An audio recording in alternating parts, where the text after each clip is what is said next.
Hello, this is Russell from Tones of Evil, and you're listening to Capes and Lunatics Sidekicks podcast. This episode of Capes and Lunatics Sidekicks is brought to you by Tweaked Audio. To get awesome headphones, go to tweakedaudio.com and use the coupon code Southgate to get 30% off, free shipping, and a lifetime warranty. Or you can get there through the link on our website, southgatemediagroup.com. This is Luca Parrott, and you are listening to Capes and the Lunatics Sidekicks podcast.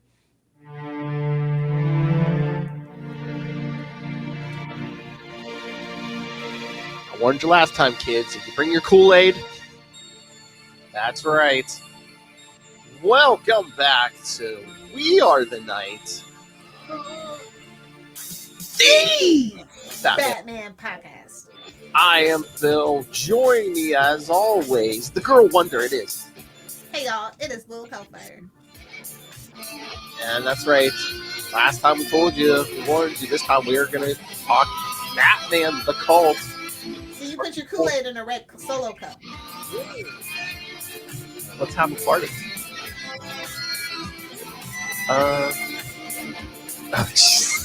Look at that. Russell's back. How y'all expect to sleep when you keep putting out solid content? Sorry, Russell. That's right. We put out so much solid content.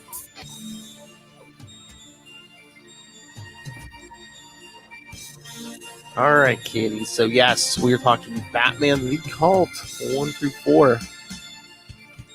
Oh boy. Miniseries from 1998 or 1988. It shows.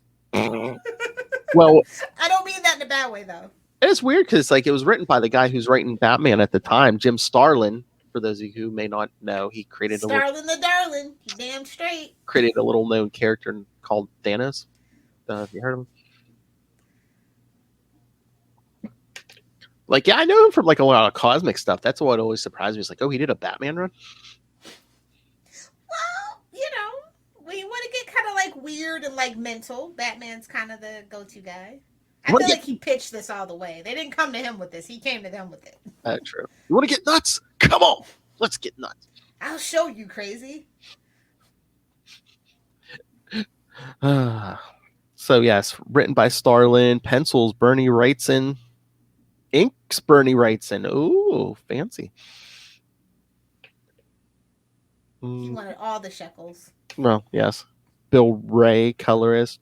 John Costanza, letters. Costanza. And, of course, Dan Raspler and Denny O'Neil, editors. Denny let a lot slide, and I mean that in the best way, so this should be good. Well, I think as long as it worked into that grim and gritty thing, kind of got Batman away from the goofiness, then he was like, yeah, throw it in. Throw it in. Yeah, whatever. But yeah, just throw it in. So these covers are pretty nice. I like the covers, the painted covers. That's painted. Yeah, if I could ever find some more, and my comic book guy has actually a lot of interesting back issues. If I could ever find them in there, I'd probably buy them and turn them into the framed poster things. Yeah, especially that issue 1 where that hit Batman kneeling over that manhole cover. Yeah, it's always a manhole cover. Hello. At least at Lilith's house. Teenage Mutant Ninja Turtles. It's just a thing. It's fine having a sausage fest. No judgments. I was going to say, you and Ray agree on something. It's fine having a sausage fest. All right. So, yes, issue 1, book 1, Ordeal. And boy, is it. Oh, yes, from August 1988. It is dark in the Wayne. It is dark at the Wayne estate, isn't it always? And Bruce Wayne finds himself walking towards a mysterious house that has never existed before. This can't be good. I know. Lured by some mysterious and magnetic attraction, Bruce is tempted to enter the eerie place, and he goes deep into the darkest corners of the building until he finds a trap door. It's a trap. It's in the name. Come on. Oh, really, Russell? He says this book made my brain melt. Yeah. You and Batman. So yes, he goes to the trap door. As Bruce opens the door, Joker comes out of it and threatens to blow himself and the entire place up with bombs strapped around his body. Bruce can't stop the Joker, but the bombs turn out to be an April Fool's joke. Hey, it was Phil's birthday present. Hey! What about sending me presents? capesandlunatics@gmail.com. Bruce can't. Bruce loses his temper and gradually transforms into the Batman. The angrier he gets. Dr. Banner, would I like to have a word with you, sir? He's always angry. When the transformation is complete, Batman proceeds to brutalize the Joker before he picks up an axe and mutilates the criminal, ending his torment for good. You can't kill me. I'm your best friend. He kills his Snyder went there, bro. I cannot wait. kills the Joker. And Lil's like, oh, thank God. Finally told him to go F himself. I'm like, yes! The Joker offers to give him something. Oh, Lord, that end of that Snyder cut. Jeez. Seriously, though, he called Batman out so hard. He's like, I'm your best friend. What are you talking about? I know. It is then that Batman wakes up from his nightmare, the same that he has had since he was captured and taken down to the sewers of Gotham City. Batman has been tied down and held prisoner for many days by lowlifes and homeless people, all of whom serve the mysterious man called Deacon Blackfire. It's always a Blackfire, ain't it? What is with these fancy people who come up with fake names that end in fire? I mean, come on. I feel so called out right now. Take a drink! The self-appointed leader of the cult.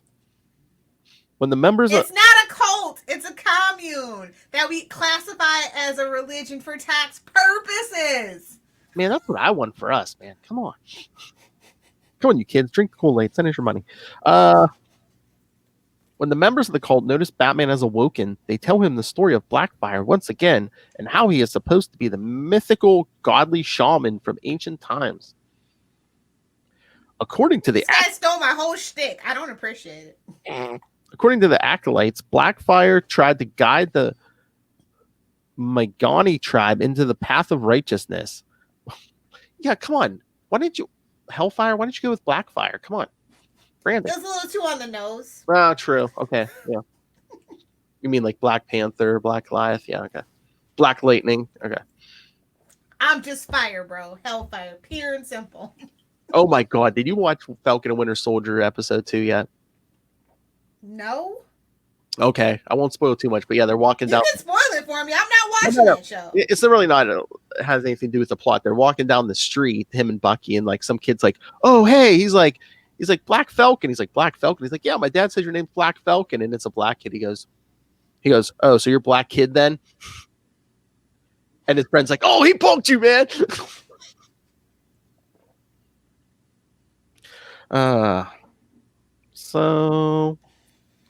But he led the tribe to righteousness, but he was spurned and attacked by the tribesmen. Injured and agonizing, Blackfire was supposedly locked inside a cave, and a totem was placed outside as a warning of Blackfire's false purposes. Centuries later, the Megani abandoned the lands until they... Turn of these centuries later? Go check out Common Capers. Abandoned the lands until they eventually disappeared. An event that the acolytes credit to the mystical force of Blackfire. I'm waiting for him to run into Dr. Hurt. Eventually, the land was founded by the... Oh, my Lord. Eventually, the land was founded by the Dutch in 1906. Everybody just loves Betty White's birth year or something. Morgan McNeil Hardy. Jeez. Oh, Yeah, is that her exactly. birth year, 1906? I don't know. Wait. No, she's like 99 right now. 1903. Yeah, something like that. She'll be 100 pretty soon. Okay, nah, that can't be 1906, little help. It's probably like 1920, 1921. There we go. My brain's fizzled. Oh, this Snyder cut review is going to be so fun later. She's already drunk. It's 11. Yeah, I was gonna say plot twist. I've already been drinking. She's drunk. It's 11:43 a.m. Kids.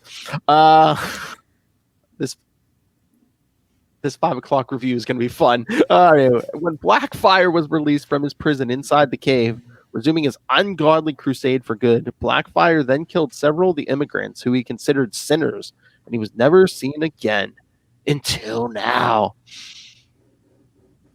And both Hellfire and Batman have to sit through this story over and over, and Batman realizes that this is all part of Blackfire's recruitment process. He must be using brainwashing. See? Oh my God, they were cashing on the cult craze. I just realized. Told you. Must be using the same technique on the homeless people of Gotham, who fall easily into his game as they haven't the strength or preparation to deal with such torment. With nothing to eat but the strange pudding the acolytes provide him. Shut up, Lil. I don't want to know what's in that pudding on me. I know. Quote unquote pudding. Yeah, somebody was stripping something up in the kitchen for sure. Batman suspects that they are most likely drugging him, and he knows that his mind and body are weakening after all the time that has passed, and he cannot do much but remember the events that led to his capture. A few weeks earlier, Batman... The worst! The worst! Gotta go back in time. Marty, it's your kids! It's your sidekick. What? Is he becoming a-hole? Yeah, a few weeks earlier, Batman learned from his boo, Commissioner Gordon, about a series of murders. Each of the victims were criminals, and this was part of the reason why the public assumed Batman was somehow responsible, because it's a day that ends in Y, so Gotham's ready to turn on Batman. Knowing the truth, Batman became determined to clear his name, but the mystery turned much more complicated when the homeless of Gotham started disappearing in numbers. After a few days, there were almost no homeless people in Gotham, and even though the general public noticed, they didn't seem to care. Oh, they just did what Atlanta did during the Olympics. They just put them all on a bus to California. Yep. One way ticket. True story. Yep. Despite these incidents, the gruesome murders of criminals continued in Gotham. You're welcome, Rob. And eventually, Batman arrived at the crime scene in time to follow the trail of the killers back to the sewers. Not long after this, Batman was able to locate a crime in progress, and he stopped a couple of thugs from killing a man. But his effort was not received gratefully, as the man he had saved shot him in the back, and another thug soon joined him. Can we just say this would have been the perfect time to have a Batman Teenage Mutant Ninja Turtles crossover? I didn't have to wait 30 years for that. I'm just saying. Probably legal crap. I know, I was just saying. This would have been perfect. He's captured in the sewers. They come to the rescue. True. Batman realized that it was all a trap, and it was already too late, as his injury caused him to pass out, leaving him at the mercy of his attackers. How's those state of waves now? I love how they have him for weeks and they don't unmask him. Right? Weeks they probably did. They're all cannon fodder anyway, so. True. Weeks have passed since the incident, and the Gotham City Police Department have noticed Batman's absence. Robin, meaning Jason Todd, often spends the nights at Commissioner Gordon's office trying to find a clue that would help them locate their missing friend. Their adopted little rapscallion. Aww. No, only to realize something major is happening in Gotham City. Down in the sewers, Deacon Blackfire decides it's time to show Batman the light. Batman is introduced. Blinded by the light. That song's about masturbation. Hey-oh. That's a medical term. It's fine. Speaking of, Batman is introduced to Sally, a prostitute who is mutilated by her pimp, and Blackfire tells Batman that his cult has already dealt with the criminal in ways that Batman and the police would never have. Blackfire explains that if treated as a normal criminal, the crook would still be out there, free to repeat his crimes. Like the Joker. Exactly. In his weakened state, Batman can barely disagree with Blackfire, and he is then released from his shackles as he is taken to the final place where he will become part of the cult. Blackfire uses a needle to inject a drug in Batman's system, and Batman starts hallucinating. Blackfire and his followers then take Batman across the sewers until they reach a sacred place, where Batman finds the totem of the shaman from the story. But thanks to the drugs used by Blackfire, Batman imagines the totem to be much bigger than possible. Blackfire then convinces Batman that the totem has mystical powers, and in his drug state, Batman can't help but fall for Blackfire's lies and deception. With Batman under his control, Deacon Blackfire prepares to unleash his ultimate attack on Gotham City And from now on, he will not only attack criminals, but every man that stands in his way to own and rule the entire city. Why do you want Gotham? Gotham's not that great. I guess you can't take over Metropolis. It's like it's like a starter city. You take that, then you can get a real, it's practice for a real city. They're making their home base. Seriously. Nobody would come to Star City. That's all I'm saying. Oh, I might have missed this. On the last page of this issue, there's a reference to Jack Kirby. Pourquoi? Maybe someone was just, I guess, they're a fan of Jack Kirby. Maybe, I don't know. Random. Just looking at this. Nonsense. Just looking at the list of like characters and stuff, and like all these villains and like all these police officers. We're like, except for Gordon and Robin, we're never going to see any of these characters. Exactly. Like, do we even care? Do we even care? Grocery store clerk number 2. Exactly. Even Sally the prostitute. This is her only appearance. She doesn't even make it to the rest of the series. Tell you everything you need to know. Exactly. All right, you ready for issue 2, book 2? Let's do it. Let's chug right along, because I chug my alcohol down. Exactly. Book 2, Capture. All right, from September 1988, Batman confronts his old enemy, Two-Face, who is trying to kill him. Inadvertently, Batman also pulls out a machine gun and kills Two-Face. You know when that happened? Yeah, sorry. Gave him the old Tommy gun. That's right. Playing some taps for him. Feeling only contempt for the man and satisfaction with his actions. Uh-oh. Oh boy, he's really loving this. Yeah. He's like, yeah, man, I should be using guns. This is stupid. Yeah, playing some taps for him, say. Tapping my way downtown. I mean, in Gotham, you have to. Exactly. Feeling only content and satisfaction with his actions. However, Two-Face's corpse soon starts changing into that of Commissioner Gordon. Batman begins to realize this is all an illusion. He's like, wait a minute, that's my boo. I would never hurt my boo. Unless he talks back. Breaking the hallucination, reality is not pleasant either, as Batman realizes that he has killed a man. Boy, He's got a gun. We never talk about this.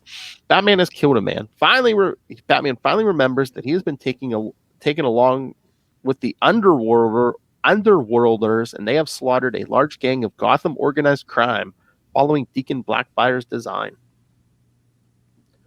When the that's what I should live tweet on Thursday night, the first episode of Law and Order Major Crimes. Oh, I really do want to, but like, cause it's on April Fools, I just feel like it's too good to be true. They're like, psych! I know. I'm just like, that is rude. I don't think they would. You know how many fans would protest that? It's all a joke. When the massacre is over, Batman is told to return to the sewers, but the grip of the drugs used on him is beginning to loosen, and Batman gets a glimpse of food, but he is prevented from eating as it would nourish him back to health. Blackfire's second in command, Jake Baker, takes Batman down to the sewers, where he is forbidden to enter Blackfire's inner sanctum. Baker also commands... That's what she said. Hey-oh!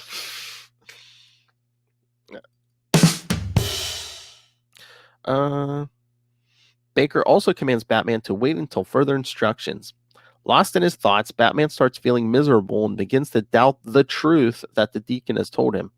While struggling to find the answers, Batman is interrupted by Ratface, who wants Batman to go with him on a mission. Ratface takes Batman... No, Ratcatcher, too. Trying to remember. I'm joking. I don't know what I was going to say. This is like around the time of his first appearance, but yeah, I mean, he's probably almost the one and done at this point. But no, Ratface takes Batman to the surface and tells him that they're going to get rid of a pimp. P-I-M-P. Upon reaching their destination, Batman notices that the man they are supposed to kill doesn't look like a criminal, but Ratface convinces him otherwise, or tries to convince him otherwise. Confused, Batman doesn't move, and Ratface attacks the man, stabbing him several times and leaving the corpse bleeding on the street. A police officer appears and attempts to arrest Ratface for murder, and just hearing that word breaks the bonds of confusion in Batman's mind. Released from Blackfire's total control, Batman attacks Ratface and knocks him unconscious. The police officer then tries to help Batman, but the Dark Knight attacks the officer as well before leaving the place, following a more basic instinct. Ruh-roh. The disappearance of Batman and Ratface is noticed down in the sewers, and while Blackfire is not concerned about Batman, he is more worried about Ratface, since he was a willing follower whose main goal was to get the means to kill a man he hated. Blackfire fears that if captured by the police, Ratface would give away his plan. True to Blackfire's prediction, Ratface is taken to the GCPD headquarters where he is interrogated, and he tells the truth about Blackfire's conspiracy to take over Gotham. Well, that was quick. Oh, you got to treat your lackeys good. Exactly. Listen to you. You rule in fear at work. When the news reaches the general public, most of Gotham's citizens believe Blackfire is doing good by removing the homeless from the streets and killing the criminals of the city. Despite their discovery, Gordon is still worried about Batman, but Robin has a plan to find his mentor. It's going to leave some breadcrumbs. Ooh, piece of candy. Ooh, piece of candy. It's a Jason Todd plan. Ooh. Meanwhile, Batman is out on the streets, breaking into stores and stealing food to recover his strength. The raw food he gets at first gives him enough strength to think clearly, but his body needs further energy. Batman makes it to Gotham's Central Park, where he scares a couple away from their picnic basket and finally gets a good meal for the first time in weeks. Oh, picnic basket. Jason is definitely boo-boo. A few minutes after eating all the food available, Batman finally recovers his strength and will, coming to the realization that he was manipulated by the means of drugs. Man, he's been last couple episodes, man, he's just drugging it out. Well, at least the other ones were designer. Yeah, exactly. Gathering all his strength, Batman decides he has to go to the sewers and stop Blackfire. At that moment, Robin goes down into the sewers, disguised as a homeless man, looking for Batman. Deacon Blackfire... No Matches Malone, huh? Yeah. His little brother, see? Teddy Malone. Marcus Malone. Come on, keep it together. Oh, nice.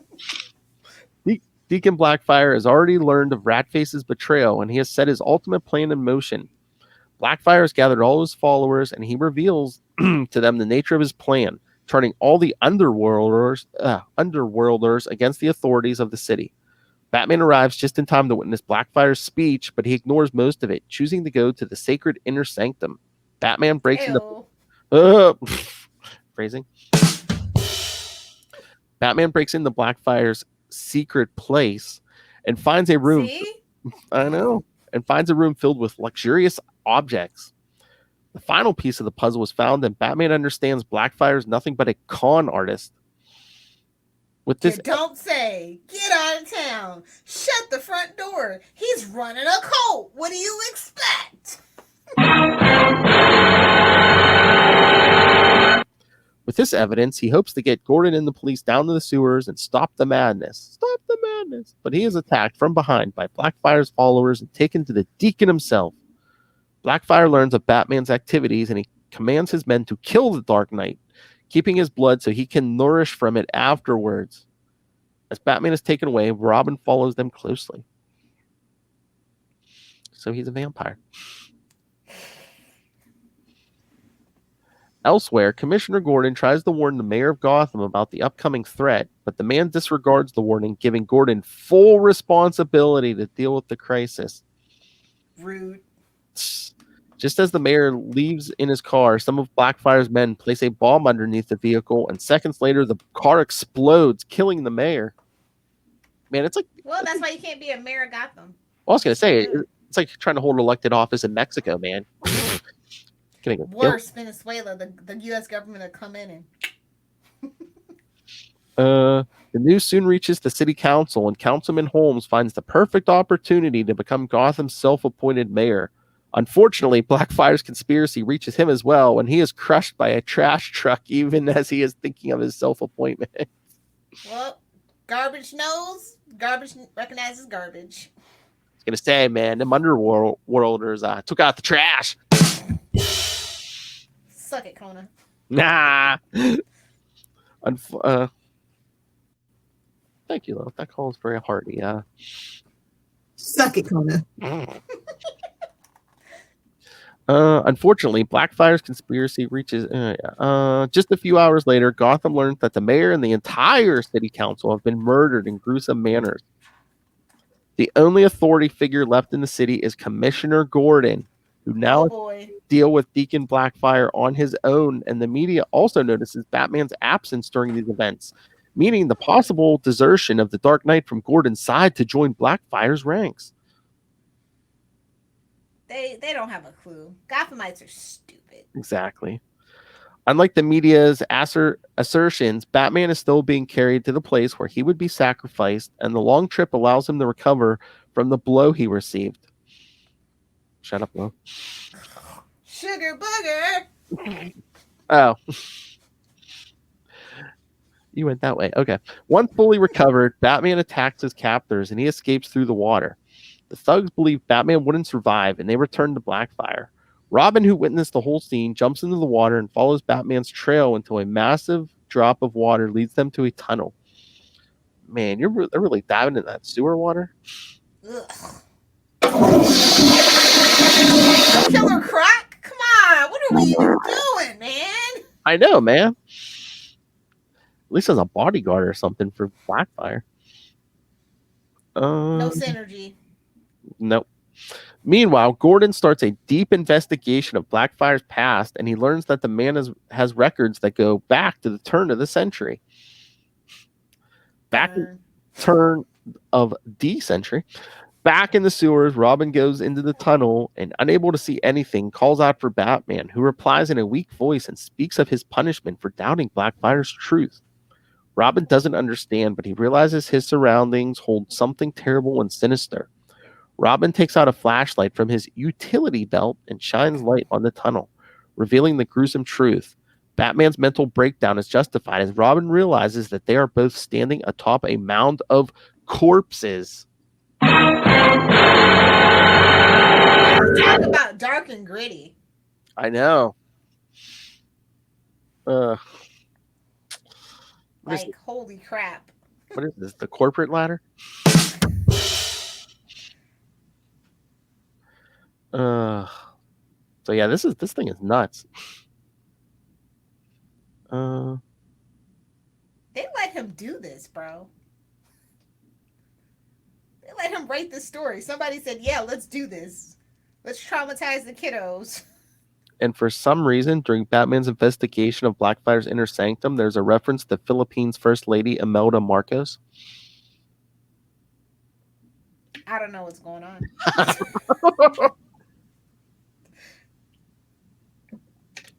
It's like, okay. I guess maybe comparing the wealth. I don't know. All right. You ready for book 3? Let's do it.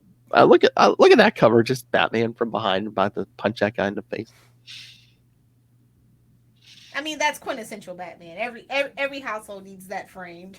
That's true. Not in the face. Exactly. All right. Book 3 from October 1988. Escape. There's a movie for you. Escape from Gotham. Escape from Arkham. Yeah. Ooh. I think it's a video game, basically. I believe it's called Assault on Arkham. Has that similar principle. Did they do that Suicide Squad animated? Yep. Gotham City has fallen into chaos caused by the underworlders led by Deacon Blackfire, who murdered the city officials that opposed the Deacon's design. Meanwhile, Robin helps Batman overcome his mental breakdown as a result of the drug withdrawal. Batman manages to get a hold of himself, and they start looking for a way out of the sewers, but Batman is still too weak. The citizens of Gotham City are completely polarized with the events taking place, as half of the population condemns the crimes by Blackfire and his followers, while the other half praises the man for the way he has dealt with criminals. Wait, this seems familiar. Yeah, exactly. It's just classic society. I know. We live in a society, and that's why I hate society. We're living in a society. But I was just reading this. I'm like, man, this speaks. I mean, that's just Human nature. True. There's nothing new. I don't care where the bodies are Cycles. buried as long as you give me my tax breaks. I don't care where the bodies are buried. Tax breaks and the trains run on time. Damn straight. Yep. To make matters worse, Commissioner Gordon has discovered that Deacon Blackfire has criminal records going back to the 1920s, making the man more mysterious than initially thought. The ranks of Blackfire increase as homeless people from all over the country start gathering in Gotham and join Blackfire's unholy crusade. You know what that makes me think of, don't you? That South Park episode, California, super cool to the homeless. Sorry, I have to get my South Park references in. Screw guys. We're going to Gotham. Oh wait, Chad, is this you? Batman from behind. There, that's a great phrase to come in on. I mean, it's us though, bro. What are you I know. even expecting? It's like I don't know what you were expecting. I don't know what's going on. This whole story is funky, man. I still can't believe they let him write this, let him get away with this. I know. Well, maybe because it's like its own little mini series and not in the main Batman book. True. But like I said, I definitely think they were cashing in on that like satanic cultist craze of like the mid to late 80s. Oh, I wonder if you wanted this for the main Batman book, and they're like, no. They're like, somebody was like, no. He's like, I'm crazy, but I'm not that crazy. You can't do the main book, bro. I'll give you a mini series, kid. Okay. Direct market. Let the market decide. This ain't going to the newsstand. We'll do direct market. Okay, let's see. Could you imagine this on the newsstand? That would have been an uproar. Parents would have banned Batman. Exactly. So yeah, all the homeless around the country are coming to the Deacon. The Deacon rejoices in his inner sanctum in the knowledge that all his previous trials and tribulations during the decades he's lived have finally paid off. At that moment, Batman and Robin have wandered for a long time in the sewers, and they come across the sacred totem that turned Batman into one of Blackfire's followers. Not being under the influence, unlike Lil Hellfire, of Blackfire's drug, Batman realizes that the totem has nothing special about it, and it is also very small compared with the giant one he envisioned. Yeah, he lied. It's not as big as he said, huh, Bruce? Oh, wait. I have to tell this antidote. I was on TikTok and this guy was talking about he's like, explain one thing that a woman can explain that has taught you that you don't think a dude would ever teach you. He's like, when a guy tells you he's 5'11", he's usually 5'9", because if a guy's 5'11", he rounds up to 6 foot. One of those. I like precise measurements. I'm just saying. No rounding here. Just saying. No rounding allowed. And Chad says, yeah, satanic panic, too spicy. Needed to water it down for the consumers. Yep. Oh, definitely. 1988. Oh, yeah. Oh, yeah, we were complaining about rap music back then, weren't we? Wait. They were complaining about everything. Oh, yeah. Where are we Damn Gen Xers. To know that he was easily manipulated makes Batman doubt himself. Without delay, Blackfire's followers steal an armory from Gotham, and Commissioner Gordon is forced to declare a state of martial law in the city with help from the governor. Oh my god, a conspiracy theorist's worst nightmare. They're declaring martial law. I told you. Get your tinfoil hats. I told you. Unfortunately, Gordon is shot and seriously injured during the announcement. And that's why this is a miniseries. Exactly. Under these circumstances, the governor is forced to act immediately and calls in the National Guard. Oh boy. Oh yeah, I was gonna say the only reference I remember of this in the Batman book is during Death in the Family when Bruce is about to go after the Joker and he's like, I'm still not fully recovered from Deacon Blackfire, and that's like the only reference I think they ever made. And we never talked about it again. Yeah, that's it. Nice. In the meantime, Batman and Robin continue to explore the sewers until they find a suspicious-looking chamber. Upon closer examination, they spot Deacon Blackfire. A chamber of secrets? Sorry. Little Harry Potter shout out. Expellious yourself from this podcast. Upon closer examination, they spot Deacon Blackfire bathing inside a pool filled with blood from corpses hanging above the pit. I mean, how else do you think rich people? Yeah. Chad, wow, this is just Dark Knight Rises. Yeah, with some satanic panic, yes. Batman spends most of the time in a pit. Yeah, it's Dark Knight Rises. All the victims had been We don't talk about that movie. even though I was in it. All the victims had been hanging upside down with their throats slit, and Blackfire keeps smearing the blood all over his naked body while saying that it is his secret to eternal life. And also a little Hellfire date. Hey-o. I mean... A lot of people have had that idea. It has to come from somewhere. That's all I'm saying. Batman and Robin try to sneak away unnoticed, but a soft noise gives away their location, and Blackfire sends all the Underworlders to capture the Dark Knight. Batman and Robin start running through the sewers with a horde of Blackfire's followers on their trail. This is like nightmare fuel. I'm just going to say. Now, on the surface, the media and reporters take a stand amidst the chaos, and one of them condemns Deacon Blackfire as a criminal. But during the live broadcast, the anchorman is killed and the signal is taken over by Blackfire, who talks to the people of Gotham, telling them that the criminals have prepared a conspiracy to remain in control of the city, but that he has the means to cleanse and purge the place while protecting them all. He has a plan. It's very bigly. Batman and Robin keep running and have used all the gadgets. He's building a wall. I feel like he's going to build a wall. Gonna be a big wall. Batman and Robin keep running. Gonna make Metropolis pay for it.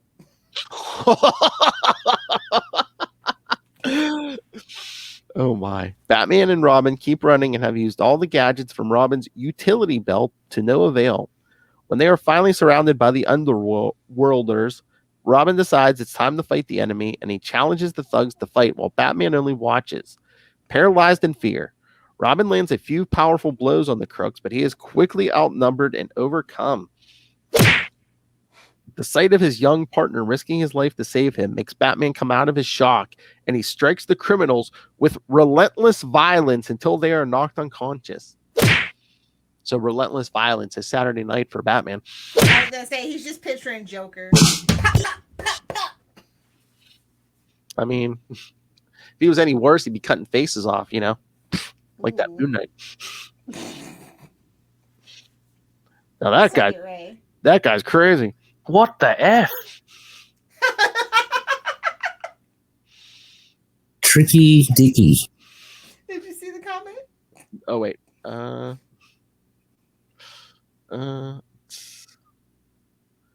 If Blackfire wasn't so advanced in being a Charlie Manson Rasputin amalgamation, this would be pretty hot. You do you, Chad. You do you. Now I'm worried about the power of Chad. I'm starting to think Ray's running a cult over there. I mean, he calls himself the high priest. I'm just saying. Those ITK shirts, man. Those are the robes. Oh yeah. It's only a kangaroo burger. No, it's not drugged.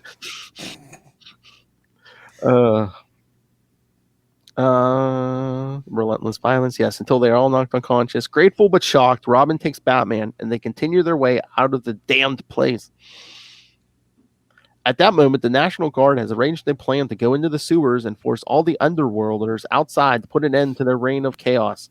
Unfortunately, the enforcers are butchered once they break into the sewers, and the Underworlders proceed to attack them on the surface with the stolen weaponry. In light of these events, the governor declares Gotham City as a disaster area, and he recommends that the citizens evacuate the city immediately. Blow it up! Again, yes, Dark Knight Returns, No Man's Land. Man, they abandon the city at least once a decade. Yeah, Gotham's trash. I don't blame them. After this announcement, Blackfire realizes his dream has come true, and he sends all his followers to the surface, where they can easily take over the city once most of the people have abandoned their places. When Batman and Robin get to the surface, they face the grim reality, and they have no choice but to call Alfred to pick them up and retreat to form a plan of action. They're like, Mom, I'm scared. Come pick me up. It's like when the middle school skate parties went bad. You're like, Mom, go pick me up. Can we get Pizza Hut? I thought I was going to kiss Shelly tonight, but she's going with Jared. It's not fair. Middle school, the worst thing ever. As they reach a bar to make a phone call, Batman and Robin dispose of a couple of underworlders. But Batman watches the news on the TV and he learns that half the people of Gotham still support Blackfire's actions. When Alfred finally gets to the place, Batman and Robin get into the car. But much to Alfred and Robin's surprise, Batman just wants to stay as far away from Gotham as possible, as he admits the city belongs to Deacon Blackfire and there's nothing they can do about it.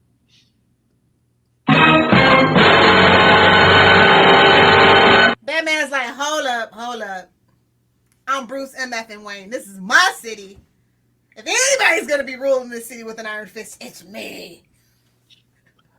Well, one, Iron Fist. Shout out. See you later, Connor McKenna. And two, can you imagine if like they had just like he had just abandoned the city? Be like, yeah, no, we'll start over in St. Louis or something. Let's go.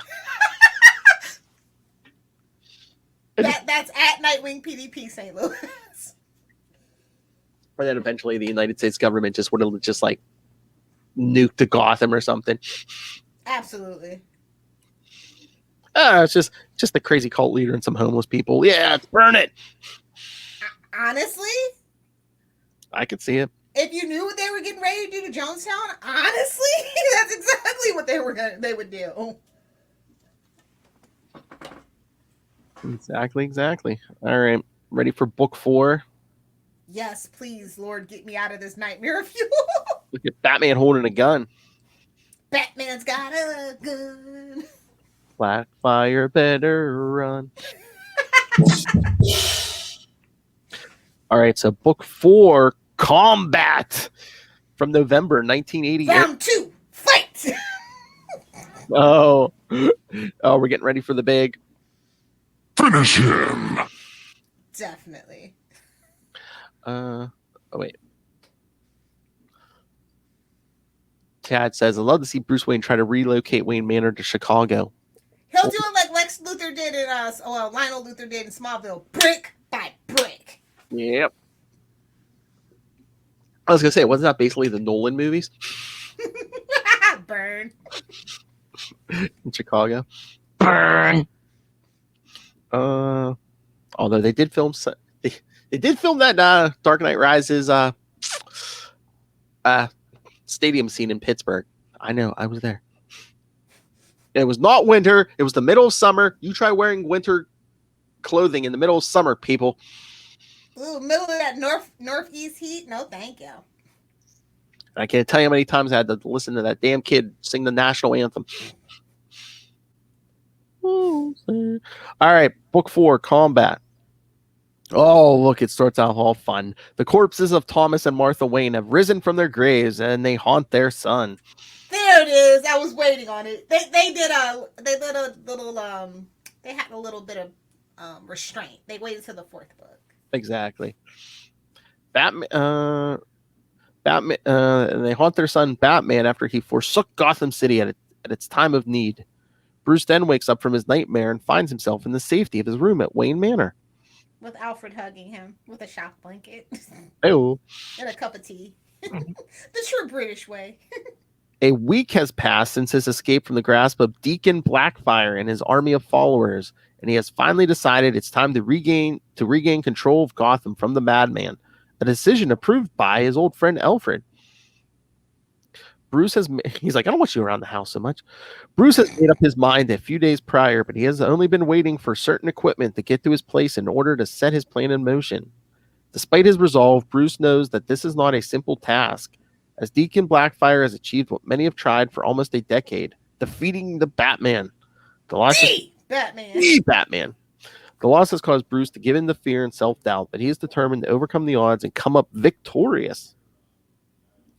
The situation in Gotham City has only gotten worse since the governor suggested the citizens evacuate the city after he declared it a disaster area. Only half of the population of Gotham left the city, see no man's land, while the other half remained inside as they believed Blackfire's actions were justified. Their trust proved to be utterly wrong in the end, as Blackfire soon took over the city and turned all citizens into slaves, forcing them to make an armed fortress out of Gotham City. I tried to tell y'all, but He's going to make you build the wall, kids. The U.S. I Army. thought Metropolis was going to pay for it. Yeah. The U.S. Army has made an attempt to enter the city, which has been sealed off by Blackfire's men, but their plan went wrong as all the enforcers were killed by the heavily armed members of Blackfire's cult. Several citizens have also tried to escape from the city, only to be mercilessly executed by Blackfire's. Wait a minute. I didn't get to make my Game of Thrones reference. This looks like a bit of a Blackfire rebellion, wouldn't you say? Oh boy. I never really watched that show, but I should, dragons, hot people doing it, Jason Momoa being Jason Momoa. Oh, never mind.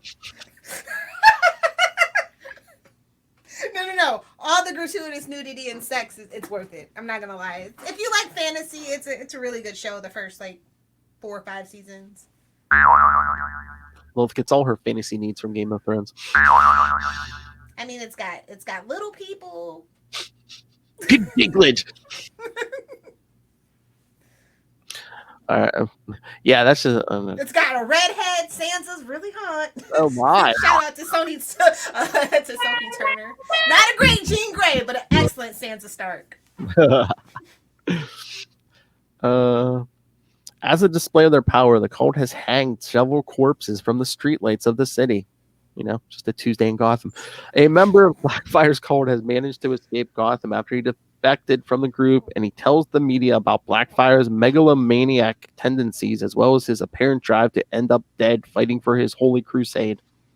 It always boils down to a holy crusade, doesn't it, guys? Well, at least, only some people were willing to die for their crusades.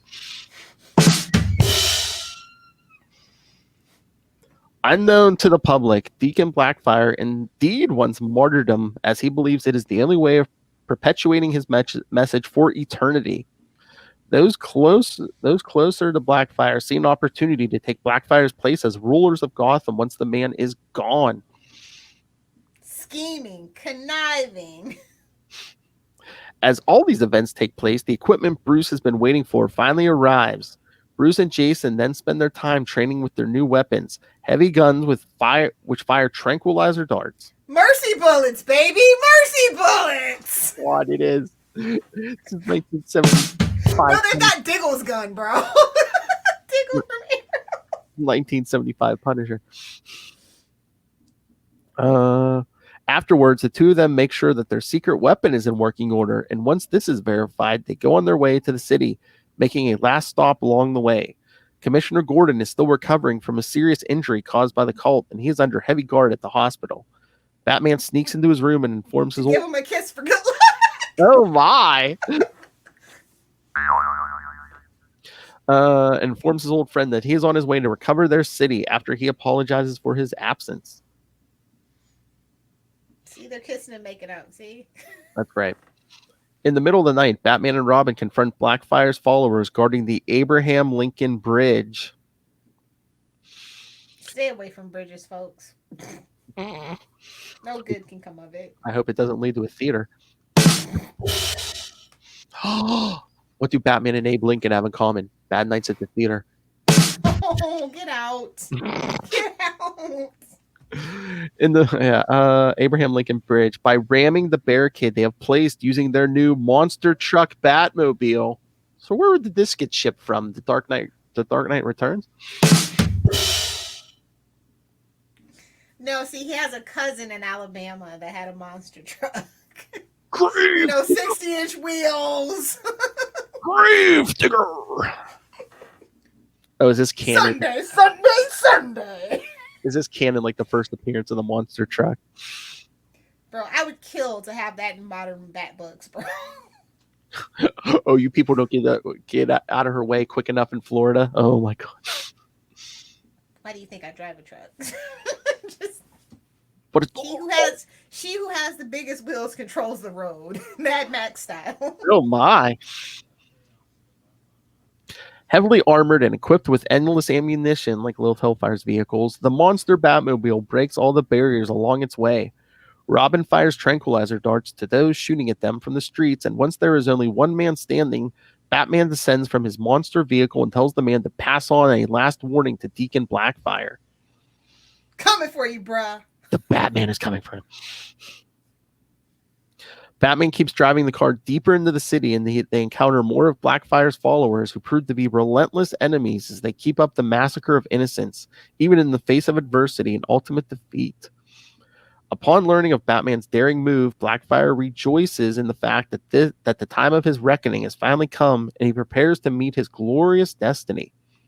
Meanwhile, Batman and Robin keep driving towards Gotham Square, the closest connection to Blackfire's headquarters in the sewers.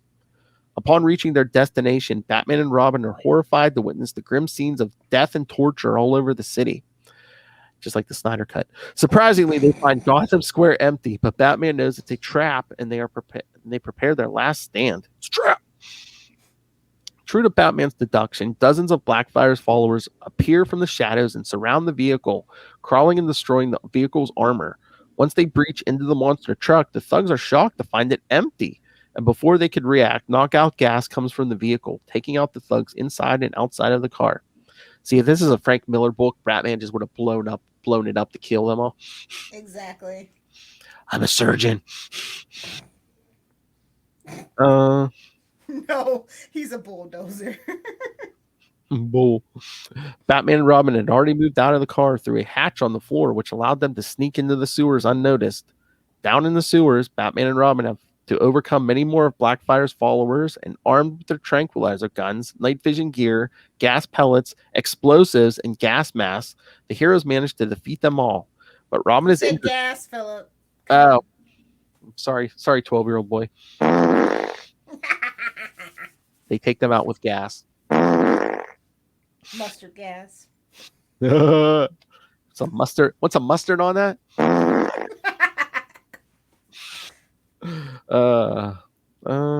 But Robin is injured in the leg. Get it? Can't help Batman in that final battle. Once Batman has taken down the man responsible, he provides Robin with some bandages to keep him from bleeding while he continues deeper into the sewers and confronts the ultimate evil. Walking towards Blackfire's inner sanctum, Batman comes across several hanged men, all of whom were previously close followers of Blackfire. Hanged men, Lilith, not hung. Yep, there's a key distinction.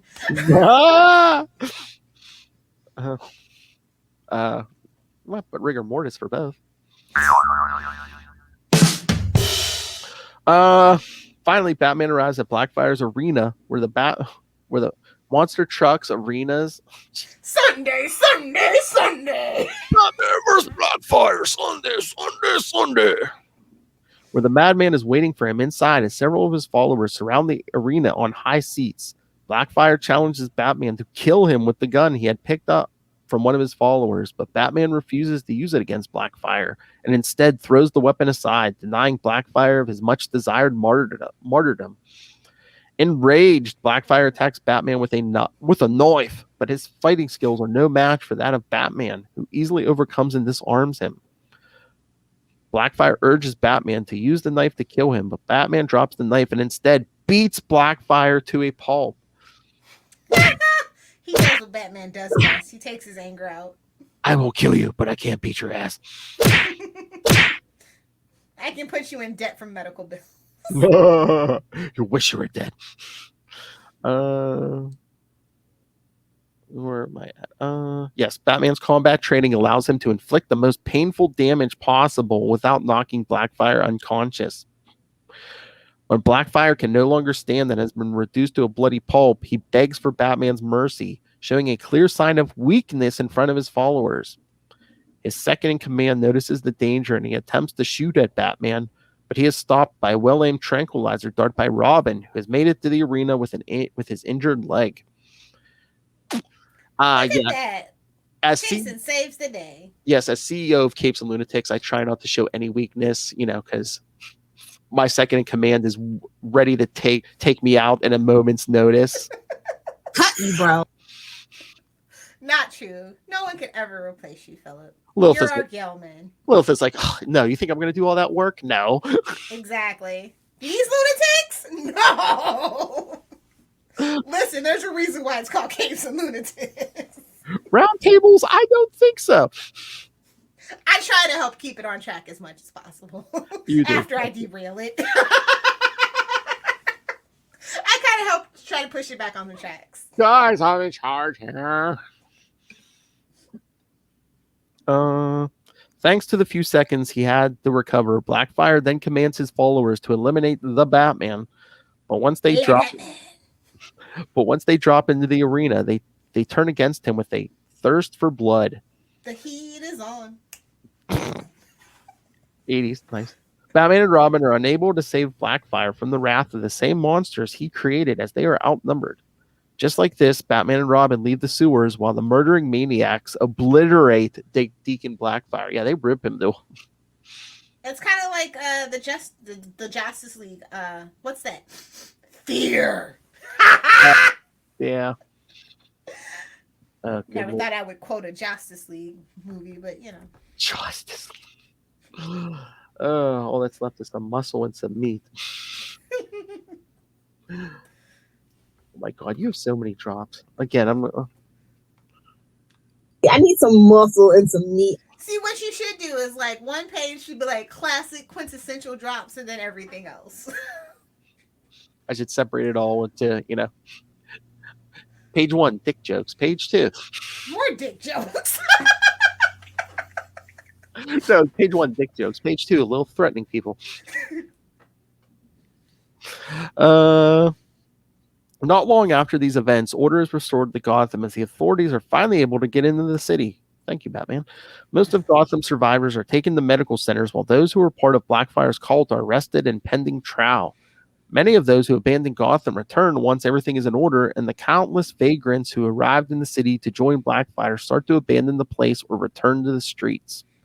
A new acting mayor is assigned, and Batman decides to end the whole affair with one last unfinished business. Going down to the sewers, Batman finds the totem of Deacon Blackfire and burns the piece of wood to ashes. Crispy. Crunchity, but it's not peanut buttery. Oh my. Butterfinger, please sponsor us. Original recipe. KFC. Kentucky Fried Chicken's gross. How old are you, Kentucky Fried Chicken? It's KFC. Yeah, because it's not made from chicken anymore. That was the old rumor. That's why they changed it to KFC. Oh my. Do you remember that? Yeah. They are gross and disgusting unless they want to sponsor us.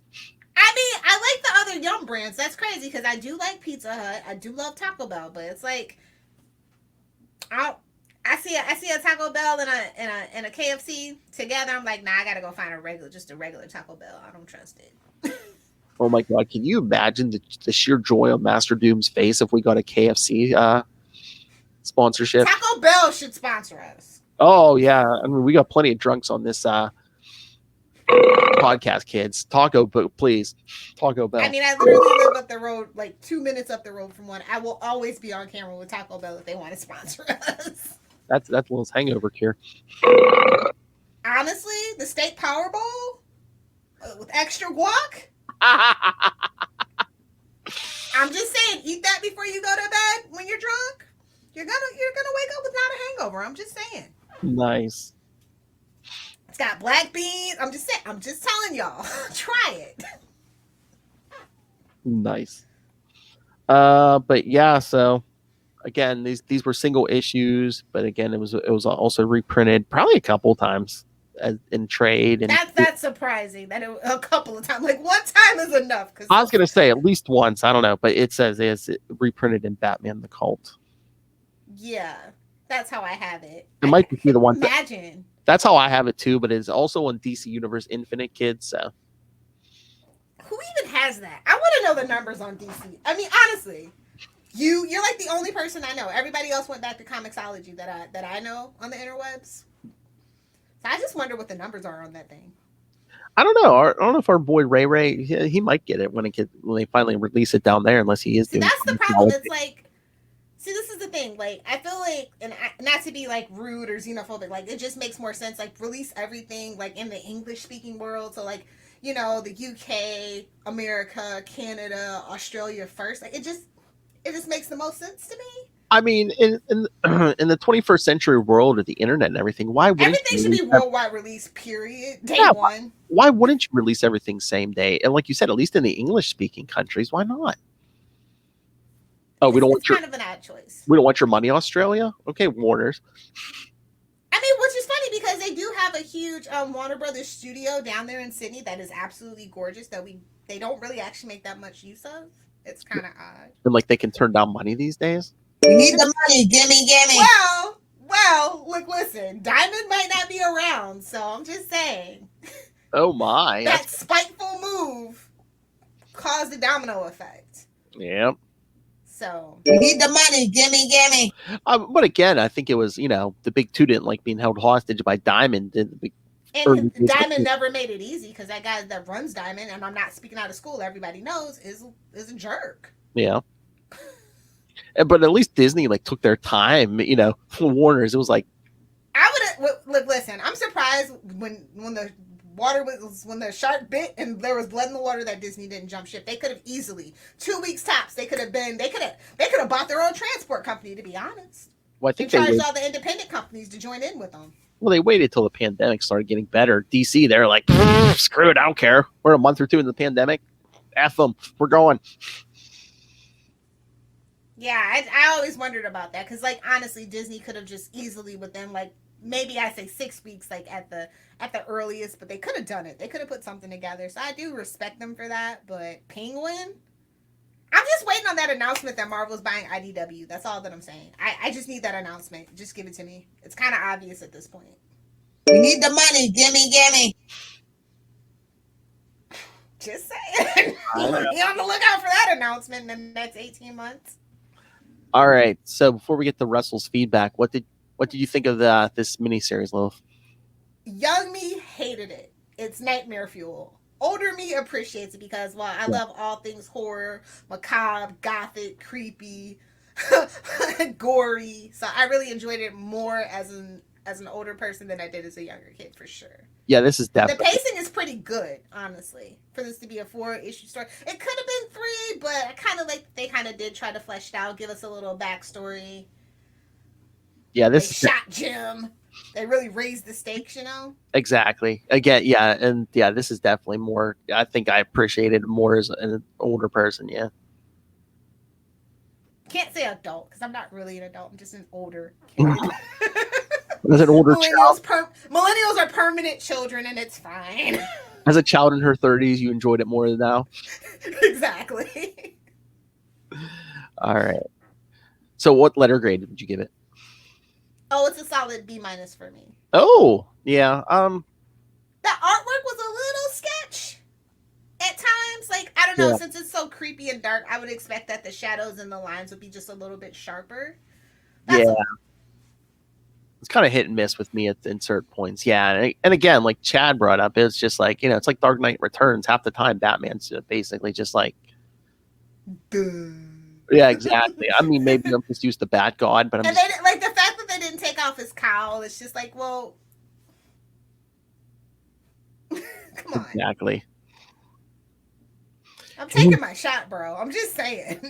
They all just like, they're just like, oh, I'd rather him take it off for me. Like a woman. Conquest. Mm-hmm. Oh, good Lord. We'll get to that in an upcoming story too. Oh my God.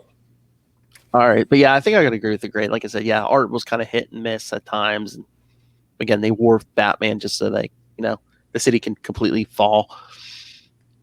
And if Batman's the only thing holding Gotham together, heaven help Gotham. I know. And who they have left? Jason Todd. Oh my Lord. Oh yeah. Yeah, that was a big stretch for me. I'm surprised they didn't have, I'm surprised they didn't have Jason going, why are we firing tranquilizer darts? Why don't we fire real bullets? Seriously. It's like Frank Castle called. He wants his guns back. Exactly. In the monster truck. All right. Let's see what Russell had to say. Our new friend Russell from the Tomes of Evil podcast. I know he said he thought it was trippy, so let's see. All right, Russell. Hello, once again. This is Russell from Tomes of Evil, and I'm here to give my thoughts on Batman the Cult. This is a wild one, of course. This is one of the creepiest, darkest Batman stories of all time, and I think that's probably because it's not too out of the realm of possibility. The art by Wrightson is absolutely haunting. It's nightmare fuel at some points. I'm just going to dive right into it. Deacon Blackfire does what the Joker could never do, and that is break Batman mentally. And oh god, it's just so. It's like the reading equivalent of nails on a chalkboard because you just see Batman's slow and primal descent into madness, into being brainwashed. And it's just, ugh, it's, it's just, it's difficult to get through at some points. Basically turns Batman into a raving lunatic. Yeah. Uh, it's a great commentary on, it's a great commentary on the psychological uh, barbarism that still plagues our society to this day. You know, with the citizens of Gotham actually kind of being on Deacon Blackfire's side. It's just it's crazy that this could actually happen. And I loved how ambiguous the origin and the I guess the immortality of Deacon Blackfire is handled. Is he this immortal being from, you know, the past, or is he just a big con man? The scene of him, you know, bathing in the blood of all of his victims is pretty grotesque.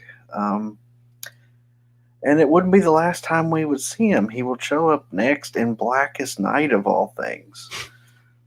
Yeah, I thought this story is good, maybe if not a little bit too long. I think they could have shortened it a little bit, but you get what you pay for, I guess. Yeah, it's if I had to give this a rating, I'd say mm, B plus. Oh, Yeah, good art, good writing, and just a haunting tale that sticks with you for a long, long time. So check me out on Tomes of Evil. We currently do the villain profiles. We just did one with Connor from Sons of the Dragon about the Steel Serpent, Iron Fist's archenemy. We are uh, currently also doing the Hobgoblin Historia, where we go through all the appearances of the Hobgoblin in order, and soon to be followed by the DC equivalent, the Fear Files, where we do the same for DC's Scarecrow. So check us out on that, and Phil and Lilith, thank you as always for doing such a great job, and I'm a big fan of this show, and I'll catch you later. thank you, Russell. Yes, thank you, Russell. We appreciate your feedback, and it's really it's going to be a little higher than us. I'm glad to see. Yeah, but like you said, yeah, I mean, they kind of shortened it maybe a little bit because we were really driving it home. Oh, Batman's in a bad place. Batman's in a bad place. Well, and you have to remember, we really didn't see Batman in a bad place that often anyway. So, That's I true. guess that's why it was the novelty of it all. Like now, modern comics, it's nothing but. Oh yeah, just torture people every 2 seconds. Yeah, it's definitely torture porn for Batman. Poor kid can't catch a break nowadays. Broke. I Exactly. mean, come on, Oliver Queen has more money than he does. Oh, I know. And how many times has Oliver Queen been bankrupt? Just saying, not for nothing. I love the guy, obviously. Yeah, he's not that liberal these days, huh? He's got some money. All right, so If you want to make a change in the world, unfortunately, you really do need money. So, true. Bruce, A big instead change. of dressing up like a bat. Well, he lost a lot of his money now. But is it like Oliver Queen on Arrow? It's like, I still have my actual trust fund. I just don't have like company money. You might only have like a 1 or 2 million now. Oh. Now that trust fund would be worth at least 20 million. But if you're a billionaire, you only go to 20 million, you might as well just call it a day. I mean, Bruce is living in like a townhouse right now, so. I bet you those sidewalks are heated though. No shoveling snow for that guy. Hey-oh. Oh yeah, with Albert still dead, yeah. Don't remind me. I know. Well, he's buddy, back soon. Want to say hi? Want to say hi? Doggy. Say hi. All right. He doesn't want to say hi. He's the shy one. Wow, someone in that house is shy. So it's the homework for the kids. All right, kids. So next time on the Batman podcast, yes, we'll be covering Detective Comics 613. Oh boy. Trash. Not the issue. No, you'll see. Oh yeah. And then in 2 weeks, I will be joined by High Priest of Khonshu Ray from Into the Night, the Moon Knight podcast. And I get to torture Noel Tate over on Into the Night, the Moon Knight podcast. And I think Ray wants to plan it so they drop it like in the same week or pretty close to each other. So yeah, so when you hear Ray on here, go check out Into the Night and see what Lilith is up to. Poor Noel. But yes, Ray and I will be covering the Idiot Route from Batman 472 and 473 and Detective Comics 639 and 640. So another Batman and Detective crossover. And then the week after that, Lilith will be back and we will cover Batman Shadow of the Bat 1 through 4. Nice. The first Arkham. Yeah, it's the last Arkham. Basically getting a quick appearance from every rogue villain. All right, Kitty. So send your thoughts on all of those. Email us, capesandlunatics@gmail.com, or call the voicemail 614-382-2737. That's 614-38-CAPES. And remember to follow We Are the Night, the Batman podcast. On Facebook. We are the night. We are vengeance. And we are on Facebook, Twitter. Find links to all of our social medias for all of our various shows, links to this YouTube channel, links to merch. Stay hydrated. Stay hydrated. It's nobody's business what you're drinking on that Zoom call. That's right. Links to Patreon, links to everything, all in one place. That's Linktree, linktr.ee/capesandlunatics. And please remember to support our sponsors, Tweaked Audio. Get yourself some headphones, kids. Get that HD audio quality. Hear like a bat. Don't hear that cult trying to brainwash you. Get some Tweaked Audio headphones. And be like the Batman when he is competent and hunts a killer. Michelle Gray needs your help more than Batman, so roll out and get yourself an escape room in a box, a fun date night, or even a solo activity. Hey-o. If your hands are tired. Hey-o. And use the code Southgate for both of those for a handy discount. Yeah. But if you don't want none of that, we also have some other stuff, such as, like a book. Yes. Pod Life the book, now in digital and paperback, and the audiobook is coming soon. So It's all Charlie Esser, spoilers. No, it's not. I was going to say, audiobook coming soon, so there's hope yet, Marnell. Anyway. That's okay, Martin Bug. I'll read to you, and I'll feed you grapes too, my queen. Oh, my. So get that on Amazon, and when you do, use the link for Southgate Media Group right down there in the show notes. Help us support this show, the network, and that man bathing in human blood, Rob Master Doom Southgate. Make it rain. We all know it's corn syrup, Rob. Please kick me in the What? pants. We all know it's pig's blood and corn syrup. Why did your All eye get theatrics. over to my box? Mark my words. All right, Lilith, where can people find you? If you nerds want to hang with me on the interwebs, you can find me live tweeting or hate tweeting, as it were, something DC related, I'm sure, over on Twitter. For Instagram at LilithHellfire86. For quality short form comic book content, follow me over on TikTok at LilithHellfire69 as well as Instagram. I'm about Maybe to. a spicy meme or two. I'm thirsty for it, bro.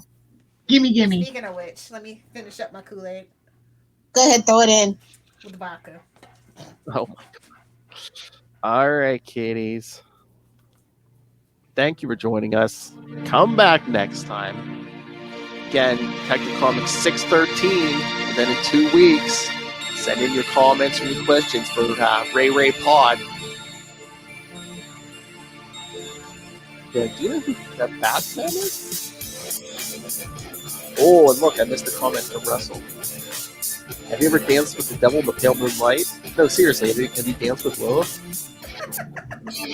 I don't dance. All I do is rock and lean back.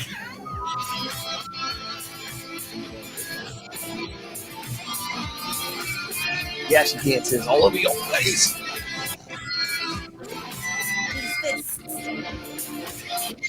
Alright, kids, so yes, Batman's Detective Comics 613. Let's hear them thoughts. And then Ray himself talking Batman. The Ray Pod. You know you want to be here for that once in a lifetime opportunity. Alright, until next time, same bat Same time. bat time. Same bat channel. We are the night. The Batman. The Batman podcast. And don't you forget it.